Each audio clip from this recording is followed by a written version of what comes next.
Hey, what's going on? It's your boy BT. We're at Stacy King Cobra's Boxing Club. You're watching True School Sports. Well, it's personal between me and you, and I'm going to do you some serious harm, you big stiff idiot. The Untouchable True School Sports Empire proudly presents something the boxing games are missing. Hey, what's going on? It's your boy BT, and I came here to talk some boxing with the thousands of True School Sports subscribers. Now, I was just listening to Lance Pugmire's recent interview on Fight Hype with none other than the savior of boxing himself, Dmitry Bivol. And I listened to it, and it's always good to hear from Bivol. I'm very excited about his fight coming November the 5th with Gilberto Zurdo Ramirez, and I feel like it's a fight that everybody in boxing should be excited about. But I gotta be honest, man, I have to actually call out the entire boxing media because it is getting ridiculous. This man, Dmitry Bivol, was given little to no chance from the boxing media and fans going into the Canelo fight. He had the odds and the deck completely stacked against him. He goes in the ring, he schools Canelo Alvarez. We say here on True School Sports, he exposes Canelo Alvarez. I can't really yell expose too loud because, got people sleeping and I'm outside right now. But anyway, he beat Canelo easily. Like, he beat him 10 rounds to 2, 11 to 1. Some people may even say a shutout. It's the kind of fight to where if you remove the names, remove the politics, remove who Canelo is and who Bivol is, fighter A beat fighter B 11 rounds to 1. Does fighter B deserve a rematch? No, he doesn't.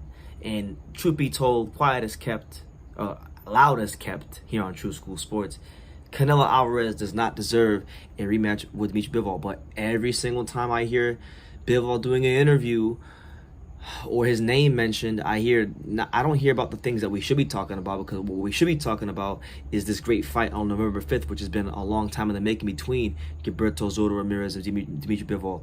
I don't hear about that. I don't hear about potential undisputed fight between Bivol and Beterbiev, a fight that I believe is one of the best fights, if not the best fight in boxing, along with the fight on November 5th with Bivol and Zurdo. Great fights in the light heavyweight division.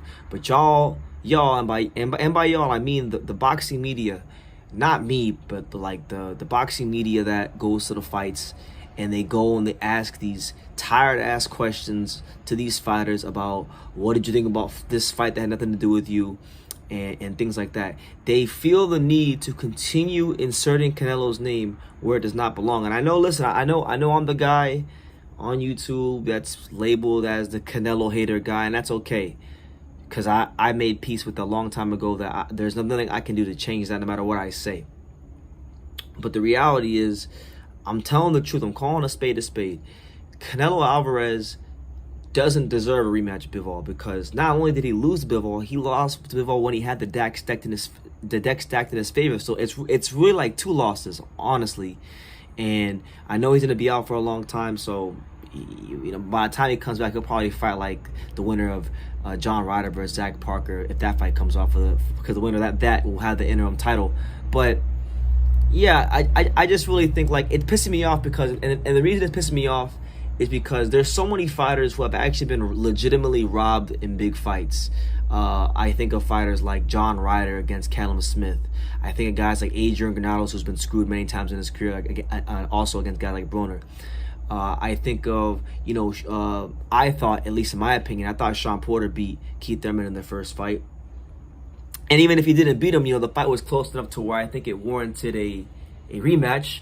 But I didn't hear the boxing media press these fighters for these rematches the same way they keep pressing for Canelo to get a rematch. And John Ryder won many more rounds against Callum Smith, and I thought he won the fight, and many people thought he won the fight. John Ryder won more rounds against Callum Smith than Canelo did versus Dmitry Bivol. Sean Porter won more rounds against Keith Thurman than Canelo Alvarez did against Dmitry Bivol. Adrian Granados won more rounds against Adrian Broner than Canelo Alvarez did against Dmitry Bivol. But the boxing media didn't press those fighters about rematches. They didn't stick a camera and a microphone in their face every interview after the fights and say, hey, do you want to give Granados or Ryder or Porter a rematch? And why is that? Because nobody gives Nobody cares about the plight of the B side. Nobody cares about what the B side fighters have to go through.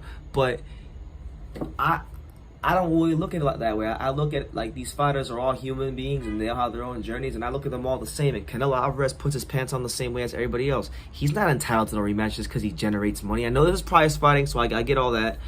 But Bivol and his manager said it themselves. They didn't take the Canelo fight because it was a money fight. They took the Canelo fight because they thought they could beat him, and they did, and very easily. It was one of the easiest fights of his career. So let that man focus on Zurdo Ramirez. Stop, fight hype, behind the gloves, IFL TV, the boxing voice, whoever it may be that interviews Bivol moving forward. Stop asking about Canelo. Let the man focus on what he should be focusing on, which is a really, really tough fight against what I deem to be a tougher opponent than Canelo Alvarez at light heavyweight. It's no slight on Canelo. It's just that Zurdo was a massive, gargantuan light heavyweight, and it's going to be a very difficult task, especially when you factor in that Bivol is now coming off the high of the Canelo win. So it'd be natural as a human being to have a letdown and not perform to your best. You know what I'm saying? And on top of that, now Bivol has more expectations thrusted upon him because of the fact that he beat Canelo. His profile and the perception of him has improved dramatically in boxing. You ask people now against Bivol versus other fighters, and now everybody's picking Bivol to win. So that's how it goes in boxing, such as life. But yeah, I just want to make this little short video because just Lance Pugmire's interview and then a bunch of interviews I heard with Bivol since the Canelo fight, it's just getting annoying. It really is getting annoying because the guy should just be left alone. He doesn't have to prove it again. He doesn't have to fight him again. And I'm not saying this because I don't think he can beat Canelo again, because he did it easily the first time. He'll do it easily again. It's just a matter of principle. You guys, the boxing media, the mainstream boxing media, the media brown nosers, you didn't care about John Ryder versus Kellen Smith. You didn't care about Sean Porter getting his rematch against Keith One-Time Thurman. You didn't care about Adrian Granados getting his rematch against Adrian Broner. And they all did much better in their fights that were losses than Canelo did against Bivol. So I don't have any sympathy for Canelo, who had the deck stacked in his favor. I don't have any sympathy for anything he may say. He doesn't even deserve it, because he acted like for lack of a better term, he acted like a coward, because in the build-up to the third Golovkin fight, he was saying that, oh, Bivol didn't beat me because he was better than me. He beat me because I got tired. So does a guy like that really deserve a rematch? I mean, think about it. If Deontay Wilder said those things, and he said plenty of things way worse than that, but I'm just saying, if he said things like that, we would never hear the end of it. And for a whole bunch of other fighters, if Terrence Crawford and Errol Spence fought, and one of them made an excuse like that, we would never hear the end of it. But because it's Canelo, it gets brushed under the wayside. People are gonna act like Bivol didn't just go in there and school him just about on the same level as Floyd did, and they're gonna act like Canelo Alvarez is entitled to this rematch, and he's not. And I really think he should focus on cementing his legacy in boxing, putting the finishing touches on what's been a good boxing career, a very good boxing career, a Hall of Fame boxing career, and leave that man alone, because you'll never beat him. And that was proven the first time. If you couldn't beat him with the deck stacked in your favor the first time, with all that momentum and that aura of invincibility, you're not going to beat him in a rematch. And that's just how it goes. So, yeah. Let me know what you guys think in the comments down below. Make sure you guys take the time to subscribe. And like I say in every single one of these videos, you can love me or you can hate me. But I'm just a kid from Daniel. So until next time, take care, guys. Just like Mayweather's uncles would say, a lot of people don't know shit about boxing. You do. You've done it. Thank you. You about the only smart guy that I know, bro. Nobody knows shit about boxing. I appreciate it, man. I want to say, man, make sure to follow True School Sports, always covering boxing at the highest level, man, and make sure to subscribe to his YouTube channel. Follow him on Instagram at Just a Kid from Danny as well. He the plug.